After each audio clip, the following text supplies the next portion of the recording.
It's literally the best part of my job. Every year, getting the opportunity to go and surprise people with your generosity, to just say, no strings attached, you're doing great work. We want to help you do more great work right here in our community to make our community better. It's our privilege and honor, and it's just always such an extraordinary experience. And I wish I could take you along, but that's how we try to take you along with us in that. If you haven't given to Be Rich yet, it's not too late. You can still give to Be Rich. We have lots more checks we're wanting to deliver, so that is still open. But today our focus is on serve.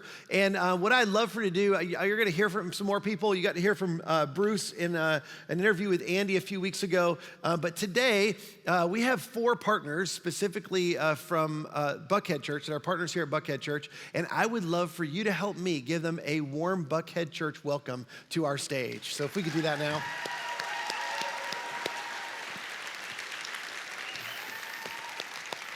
You guys come on right in.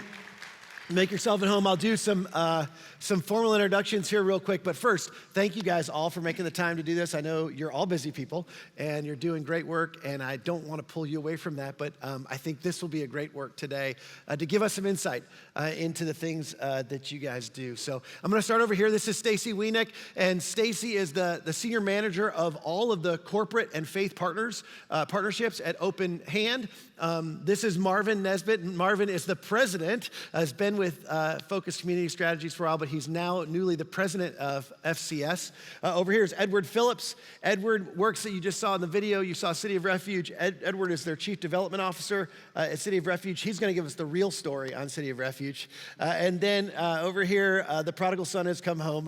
This is Tinsley Almond. Just kidding. Tinsley is the president and CEO, longtime friend of Atlanta Mission, formerly the lead pastor at Decatur City Church. And so excited to have all of you here today. Sorry about the prodigal son comment. It's good to be home. It's good. So I want to start with, we're just going to go around. I'm going to start with you over here, Stacy. Ladies first. Tell us a little bit about what you do, why you exist, and sort of the core components of Open Arm. Or Open Hand. I did that before. Yeah. We had, in my previous church, we had a partner called Open Arms. And so Open Hand and Open Arms, a lot similar. So sorry about that. Well, thank you. Thank you for having us here today. Open Hand, our mission's simple, but it changes lives. The mission is we cook, we deliver, we teach, we care. So for more than 35 years, we've been delivering nourishing meals to our neighbors in need. People living with or at risk for chronic and critical illness, heart disease, kidney disease, diabetes, and more. And these people are living at or below the poverty line, and many tell us that if it weren't for Open Hand, they wouldn't know where their next meal is coming from. So when that meal is delivered directly to their door by one of our dedicated volunteers, they know it's more than just a meal. It's love, it's dignity, and it's the knowledge that somebody out there cares. And we're accredited by the Food is Medicine Coalition, so our meals are medically tailored, and that means they're healthy and nutritious, and it really helps people live healthier, stronger lives. We rely on our volunteers to pack and deliver those meals. They're made in our new campus, our community nutrition center on the Upper West Side, yep. And we're just cranking them out. 1.4 million meals every year. Volunteers save us about $1.3 million every year. 1.4 million meals. Unbelievable. Yeah. So this is like so personal in our house when we pray. I sort of teach my kids, hey, you know, you don't ever worry where your next meal's coming from, but there's lots of people in our world, and not just in our world, but in our city, who don't know where their next meal's coming from. And you guys are the answer to a lot of people's prayers as they're in a difficult situation, and many of them need specific types of meals, not just, you know, anything to get them by. And so that's really extraordinary. I'll come over here to you, Marvin. Marvin is the president of Focused Community Strategies. Tell us a little bit about what you guys do, your core mission, and sort of the core components of what you do. Sure. Again, thank you for having us here this morning. It's great to be here, great to be in the house of the Lord one more time, and feeling the blessings this morning through sing and praise. So thank you. So FCS, we are a 47-year-old place-based community development organization who has a footprint primarily made up of the historic South Atlanta neighborhood and the Thomasville Heights neighborhood. We've been working in historic South Atlanta now for 25 years, and now working in the Thomasville Heights community for approximately 3 years. And so our mission at FCS is to partner with local neighborhoods to produce solutions that promote flourishing for neighbors as well as God's shalom. And so we like to say that we work at FCS to reweave the fabric of neighborhoods. And it's simple for us. Our premise is that in order to create flourishing lives, we have to create flourishing places. Mm-hmm. So we focus on place in our work. And so we do that through 4 primary pillars of work. First, our neighborhood health and wellness, where we work to develop solutions and strategies with the neighborhood that improves health outcomes in the neighborhood.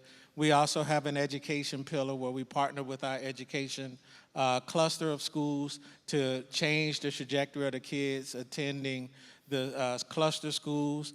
And then we also do affordable housing development. So we build and sell affordable housing, 80 to 120% AMI. We also have a rental portfolio that consists of 32 units of single-family homes that we rent at 30% AMI. And we also do some multifamily affordable housing development.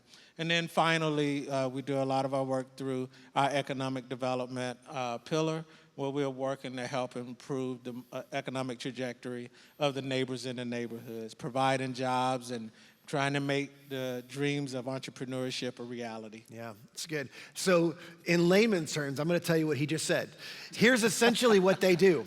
They've gone into these neighborhoods, and instead of, you've heard of gentrification projects. Well, theirs is a revitalization, and what they don't do is bulldoze things down and build new things and price people out of their own neighborhoods where they've grown up and they've lived. They're going in and they're working with the people in the community to raise the level and the quality of life, to help people thrive in all sorts of ways in the community. In fact, one of the communities they're in is there's a food desert. So tell them a little bit about the Carver Market and the community grounds. Absolutely. So approximately 10 years ago, when we moved into the neighborhood 25 years ago, the neighborhood was a food desert. And so we tried everything that we could to get one of the big box operators to come into the neighborhood. However, none would take on the opportunity. And so we decided we would just do it ourselves. And so we had some space. We created a small 3,000 square foot grocery store that provides healthy food options for the neighborhood. So now the neighbors in the neighborhood don't have to travel 3 miles in order to get fresh fruits and vegetables. They can just come to the local market. Many other people who work in the store live in the neighborhood, so they walk to work. So it's also providing economic opportunity through jobs and job placement for those individuals in the neighborhood. And the coffee shops created some community there as well. Yeah, so we also operate a small coffee shop. I don't know, we decided that we needed a third place in the neighborhood, a place where neighbors could come together and gather and build genuine, true, meaningful relationships, sit down and just build that social cohesion that's important to every neighborhood that I'm sure many of you reside in now. So we have a group of neighbors that come in every morning and buy a good cup of coffee. And just in case you're looking for a place to buy a good cup of coffee, I promise you it is the best tasting, cheapest cup of coffee you could find in the city. So make sure you come and visit us at community grounds. But it is that third place where our neighbors come together and problem solve and build relationships. Yeah, and I love how you guys do things with excellence. I mean, the market is beautiful. It's an incredible spot, and the same with the coffee grounds. The people that work, like some 80% of the people that work in the market and the coffee shop are residents in that community. So you're also providing meaningful jobs for people as well. So that's really awesome. I'm going to come over here to Edward. Edward, we've heard a little bit about City of Refuge, but give us a little more of your perspective. Remind us what City of Refuge does, and then a little bit from your perspective of some of the most exciting things happening there. So City of Refuge is a one-stop shop for individuals and families who are in crisis, meaning when someone steps foot onto our campus, our goal is that we're able to look at them and say, hey, everything you need to get out of crisis is all right here in one place. You don't have to go all over the city to a bunch of different organizations. We're going to try to bring all those resources all into one place to speed up your pathway to recovery, success, self-sufficiency. So that looks like things like a private preschool that's tuition-free, a private school education that's tuition-free, job training and workforce development programs. We have housing programs for men and women, have a medical clinic on our campus, counseling, spiritual support as well. So really making sure that, again, all of that is provided all in one place to help speed up that pathway to success, and knowing that anyone who steps foot on our campus, no matter what that crisis is, we're able to say yes to them right there. Yeah, that's awesome. So you lead all development there, and I know one of the things that over time has part of the development, not the financial development, but the development of the program is the youth programs, and it's a significant work because in that community, not only is poverty high, but so is crime. And some 60% of the murders that happen in our city happen in your zip code. And so talk a little bit about how several years ago, your strategy shifted towards the youth. So we, about 10 years ago, really said, hey, if we're going to impact our neighborhood long term, we need to be providing more resources for the next generation of leaders right here in our neighborhood. And so we're about 1.5 miles from Mercedes-Benz Stadium in the historic West Side, where, again, you're right, 60% of the murders in Atlanta happen in our neighborhood. But really looking at the kids in our neighborhood who kind of fall into the shadows of local schools, who really have a lack of opportunity, honestly, to really be able to succeed, we're able to link arms with them and say, hey, we're going to provide individualized education for you that's Christ-centered right here on our campus. And we have buses, we're going to get you to and from school. We have after-school programs, summer camps, everything to provide all the opportunity and resources you need. This year we have about 125 kids in our 3rd through 12th grade school now, and only one of them comes from a 2-parent household. So wow. All tuition-free, living below the poverty line, but really looking at, hey, we wanted to continue to grow the school as well to make sure that we can expand that. Yep. And so when we look at, hey, how are we going to do that? That's turning to a place like Buckhead as well to say, hey, we want to be able to develop and go all the way down through kindergarten and provide as much opportunity as we can on our campus for the kids in our community. That's great.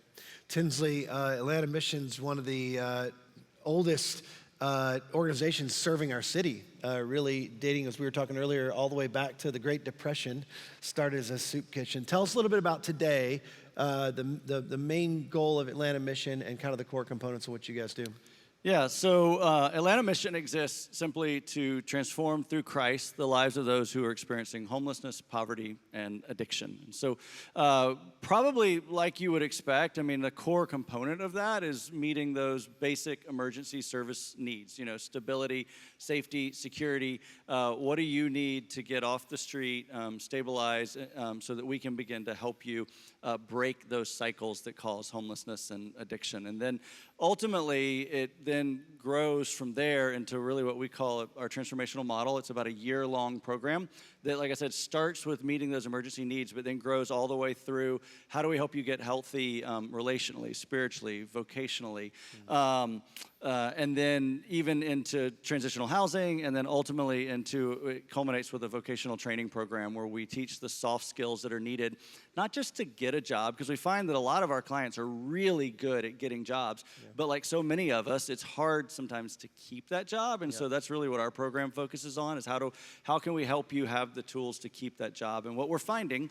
is of those clients who go all the way through that process, we're seeing about 70% a year after graduation still have their job and still have that living situation. And so to kind of put that in perspective, we're talking about at any given time, we'll have up to 800 men, women, and children staying with us at Atlanta Mission, either here in the city or at our Addiction Recovery Center out in Athens. That's amazing.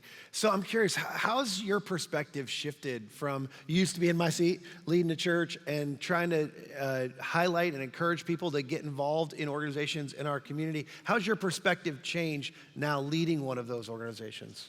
Yeah, I think ultimately I have such a deeper and maybe richer perspective now. I loved the seat that I got to sit in at Decatur City, and contrary to the dig, this is a hard place to leave, right? Mm-hmm. And I feel very called to ministry. I'm kind of one of those old school people that I genuinely feel called to to ministry. And so, but what I have found is that at Atlanta Mission, I feel like it's probably the most authentic version of church I've ever been a part of, because we are truly the hands and feet, as are all the men and women on this stage. We have the opportunity to meet people right where they are. We say all the time that hope lives here. That's kind of our tagline. And the idea is that, hope lives here because Jesus is here. And we're in this transformational space, and we get to see people's lives renewed, restored, healed, changed, and set off in radically different directions. So That's good. I love that. Well, I thought it'd be good for you to hear how some of your past generosity, if you've contributed in the past to Be Rich or contributed to our church, you've been a part of resources that have gone to these organizations and done some significant things. I'm going to start over here with Marvin. Tell us about, I have a personal fondness for the bike program, so we'll start there. Tell us a little bit about about the bike program, but also how the church's generosity has helped kind of make that thrive. Yeah, sure. Well, we have at Focus Community Strategies, we have a youth group that we've been operating for a number of years. And during COVID, one of the team members decided that she wanted to teach some kids how to ride bikes. She realized that kids weren't riding bikes anymore, and they were kind of stuck in the house during COVID. So it was a way to get them out of the house in a safe way, and also get them active. And so that kind of grew into an opportunity to develop a program around it where we're teaching kids how to ride bikes. And I'd say, growing up in South Carolina, we had old bike parks laying around the streets, and all of a sudden, we walked to a neighbor house, and by the time we got there, we had a whole bike that we had put together. And so kids today, just don't ride bikes, but it's an opportunity for us to teach kids how to not just ride bikes and be active, but also teach them how to manage and maneuver the bikes and control the bikes like life, right? Control the bikes instead of allowing life to control you. So it's been a great initiative for us that you all have supported and donated bikes to. And so kids, as I said, don't have bikes. And so now, because of your generosity, we have kids that have bikes in the neighborhood, and they ride. And so it's just been a great opportunity, so much so that our local school cluster has adopted this program and made it a club at the schools. Yeah, I love that. I love that you guys started something that's led the way, that's created community amongst the youth in your neighborhood, that now the school system's taking notice of, and you're leading the way genuinely in creating community and health amongst kids in your community. Did you want to say something else about that? No. Okay. So I'll move over to you, Stacy. Tell us a little bit about something that's happened at Open Hand, and how that's impacted what you guys do. Sure. We've been partners with Buckhead Church for many years now, so there's so many things on campus that we can point to that you guys have helped fund. Things in our kitchen like tilt skillets and other equipment that help us make those 1.4 million meals every year, refrigerated vans that go out into the community to deliver those meals. But another thing that we love that you guys helped fund is our proprietary ordering system. And without getting into in the weeds of software, as people age or as they get sick, they lose a lot of autonomy, right? They don't have as many choices in life. They don't have the ability to control things, including choices over what they eat. But this system allows them to let us know what they like and what they don't like, so that they can order their meals every week and get to choose what they want to eat. And really, our meals are delicious, but of course people have personal preferences. So having that choice in life really gives them the dignity that they deserve. And it's really something that we believe strongly in, that people deserve that dignity. And that's, again, part of our mission: love, dignity, and nutrition delivered right to their doors. Yeah, and I love how personalized that is. That's cool. It reminds me of something that we participated with you guys in at Atlanta Mission. Tell us a little bit about the project where you guys, for some of your infrastructure that you talked about before. Yeah, and I mean, it's when you ask, like, what's something that's impacted the mission, given how long our relationship is. I kind of felt like you. It's so hard to point to one thing because you've gone so deep with us in so many areas. And I asked one of our staff. I was like, "Hey, what is your favorite thing about the relationship with Buckhead Church?" And I love how they described it because she said, "Buckhead Church's support really meets the head and the heart of our mission." And the heart is obviously the people we serve. And you've done things with us that are directly client-facing, whether it be volunteer projects or finances given, that make people's lives better. But you also get the head of the mission, right? And like that, when I say that, like the strategy or the infrastructure. And so you've given IT support. You helped us create last year a client badging system. And again, client badging system doesn't sound super romantic or amazing, but what it does is it enables us to track the journey of a client throughout the year that they're with us. Yep. And that creates dignity in the life of a person. Yep. Because they're able to then to see where they are in the process, how much longer they have to go, how much progress they've already made. It helps them have choice and choosing the next class they're going to take and things like that. And so, yeah, you've shown up and supported things that most other organizations would never show up to support. Yeah. Well, and that's one of the things I want you to know, that you've been able to go to people and say, hey, what do you need most? What's your, and whether it's a position for a certain period of time or some infrastructure or a software, what we don't want is organizations that are doing great work to shift away from their core competency and come up with something. A lot of nonprofits feel the need to generate something new or create something that sounds sexy or sounds like something they could raise money for, as opposed to, hey, you're doing a great job. How can we help you do what you're doing better or do more of what you're doing, which is sort of y'all's story. So tell us a little bit about City of Refuge and something we've been involved with. So, I mean, the same. We've been longtime partners with Buckhead and Be Rich, and there's so many projects you guys have made possible for us. And you know, when you got to see some of that come to life today in the video, so a lot of very generous investment into our job training and workforce readiness programs, making our housing programs possible, but particularly one thing I wanted to point out is our city school program. So historically it was only 5th through 12th grade. Over the past 2 years, we've been able to expand that by adding 3rd and 4th grade, and are strategically working on adding kindergarten 1st and 2nd that will come in next August. And so when we really looked at, hey, how do we catch kids earlier on in this process, because they're coming in 2 to 3 years behind in reading and math. And if we could just catch them earlier, we wouldn't have to spend 1 or 2 years catching them up. Yeah. And so we turned to Buckhead and Be Rich and said, hey, we want to be able to grow the school and expand these grades. And you guys stepped up with incredible generosity to make that possible and grow our student enrollment from about 80 kids a year now to 125 kids, while adding those grades and making that possible as well. Yeah. Well, and I didn't know all of what was even possible within the footprint of what you guys have. You guys have utilized your space so well there and are reutilizing some of the space to expand that. So tell a little bit about that. Yeah, so we're a 210,000 square foot warehouse space, and so we have had some underused recreation space that our kids used here and there, and as we have worked on expanding all the way down through kindergarten, we said, hey, we need to take this space and build out all K through 5 classrooms so we can have a dedicated space for elementary school, middle school, and high school. And again, once all of that is done and open by next August, we'll have capacity for about 200 kids, which is incredible life change for us to be able to look at them and say, hey, you're not going to fall behind in school anymore, right, and we're going to give you an opportunity to succeed in life. Yep. That's good. So that's exciting. So starting next year, you'll have K through 12 all under house. That's awesome.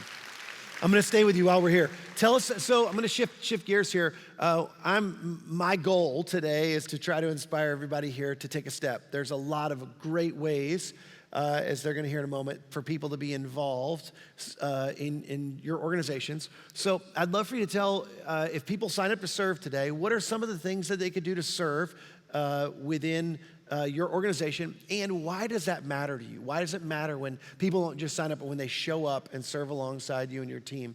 We'll go ahead and start with you. Absolutely. So this time of year, kind of the last stretch of the year, is one of the busiest times on our campus. So a lot of folks come to us looking for help, and we need a community like Buckhead to step in and say, hey, we are here to help. Obviously, that alleviates stress from our staff, but also we're able to look at those that we walk alongside and serve and say, hey, this community is surrounding you, and they are here for you, even though life is crazy for them.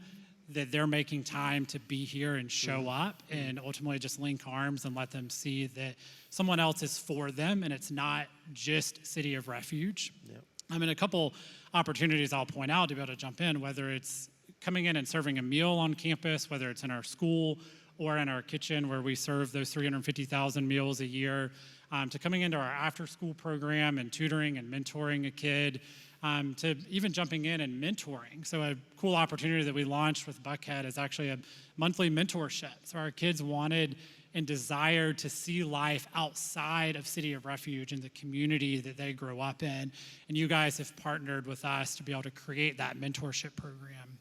And then one other opportunity I'll point out is I have a young family myself, and a lot of folks are looking for family serving opportunities. And we have a couple opportunities that are coming up this fall.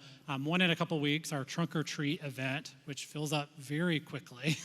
So kids from all over the community show up to Trick or Treat. You set up a table and are able to pass out candy and play fun games with the kids. And then our what we call our Come to Christmas event, which is in December. And it's a Christmas craft night. So you just set up a craft table. Families come in from all over the community and just help create those meaningful experiences and memories as well. That's good. What about the mission? Yeah, there are so many ways to get involved, and so I'll start with the second part of your question, which is why it's important. Yeah. At Atlanta Mission, our vision is a community that's united to end homelessness one person at a time, and the reason that's so important to us is because one of the things that we've found in this work is just as debilitating as material poverty is, relational poverty, something that we talk about a lot at our organization. Is so paralyzing. And what we find is for so many of our clients, not only are they experiencing material poverty, but they're really void of healthy, significant relationships. And that's really where you come in, and that's where I come in, and it's where the power of community is so important, is because when you show up, even if you feel like maybe I didn't accomplish a lot, or maybe we didn't move the ball down the field that far, what I can assure you is you helped our clients get rooted back into community. You showed them that they matter, you showed them that they're important. And you made a difference just by being there. And so when we think about projects, one of the things we talk about often is that we have kind of do for projects, but then we also, because of that power of community, we have be with projects. And so like do for is you show up and it's a campus beautification project, or it's a paint project, or it's a sorting project, and there's all kinds of things you can do that you're doing for. But I find some of the most meaningful, and one of the ways we focus our Be Rich projects is on these Be With projects. And so we'll be launching with you guys over the next couple of weeks a series of projects that lead up to Christmas, where they're just designed for you to show up and be with our clients. Our small group, for instance, every year, and we texted about this yesterday, we show up around Christmas time and we build gingerbread houses with the kids who are staying with us. And it's messy and it's chaotic and it's loud, and I always leave there like, a little bit stressed out thinking, did we do anything? But there's so much laughter, there's so much joy, there's so much energy, and you just created at least an hour in the life of a child that felt normal, when maybe most of their life hasn't felt normal. And you can do that. There's stocking decorating, there's tree decorating, there's campus decorating. There's all kinds of opportunities for you to show up and either do for our clients or be with our clients. That's good. I love that. I love that distinction.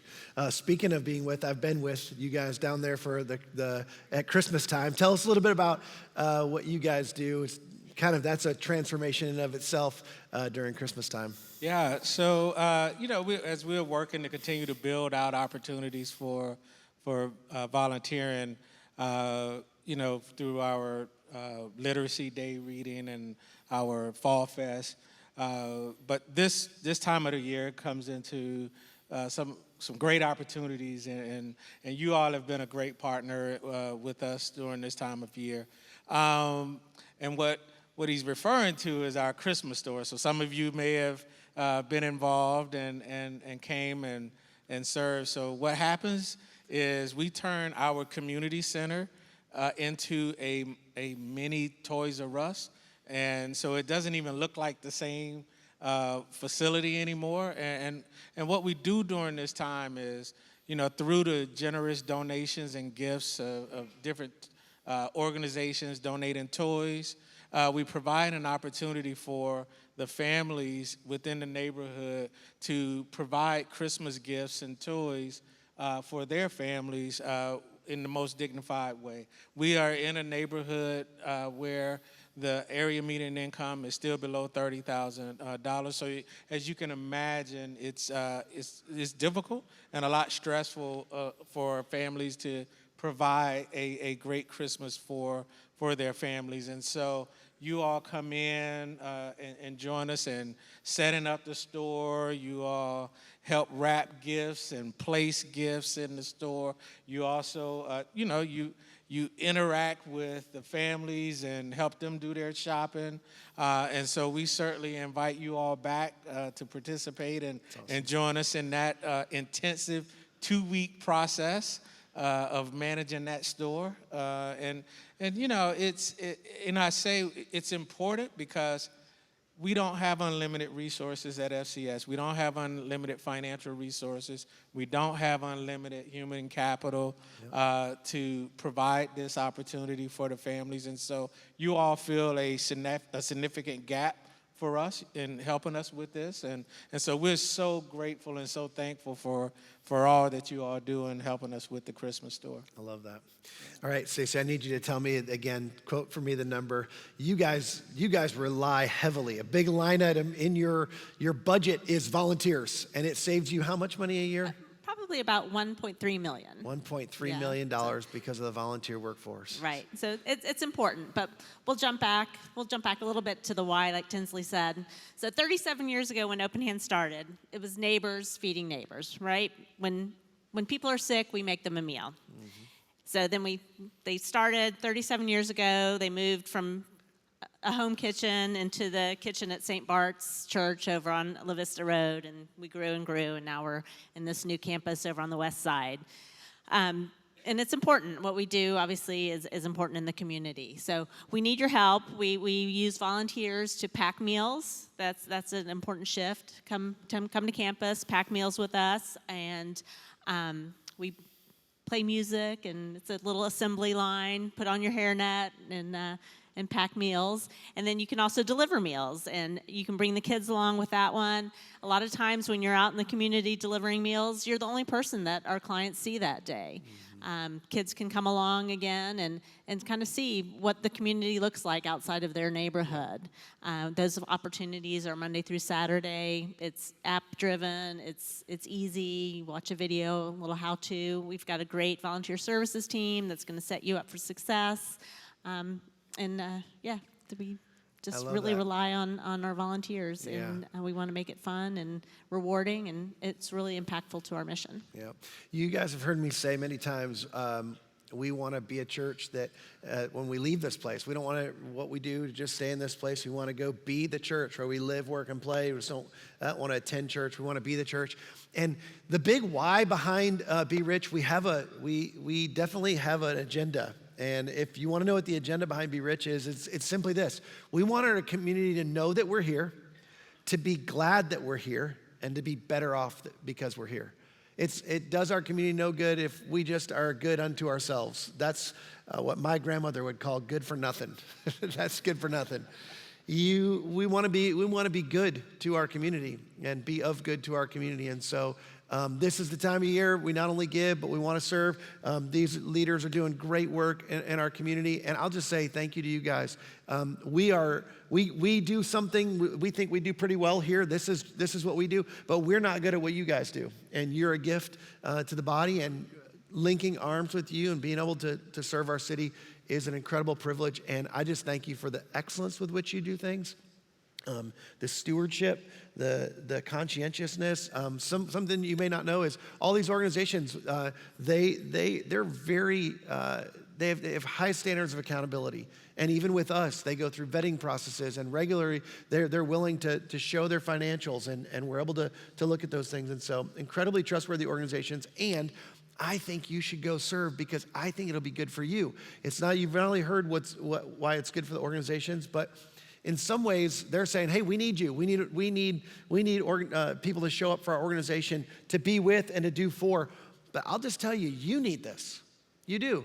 You need to get outside your world. You need to get outside your bubble. So do your kids, so that they can experience the world. As I was saying earlier, they just forget what they have and what they're privileged to. And so getting outside that world and linking arms and doing meaningful work in the community is a great way, I would say, to disciple your kids. So I just want to say thank you again. Can we thank these guys one more time for being with us today?